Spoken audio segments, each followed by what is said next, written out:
উৎমা ছড়া এটা হচ্ছে উৎমা ছড়া। বাহ,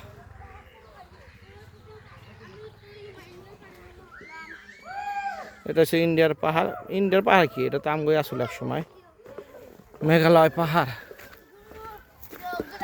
এই যে আছে তামিম, আর তোমার নাম জানি কি, রাকিব।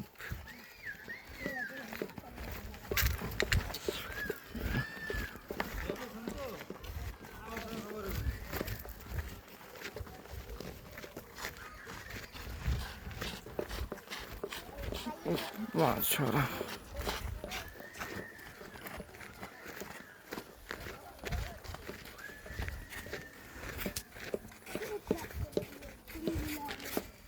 রাকিব, রাকিব, আর কত দূর? কতক্ষণ লাগবো? 3 মিনিট না 1 মিনিট? ভালো মতো কও।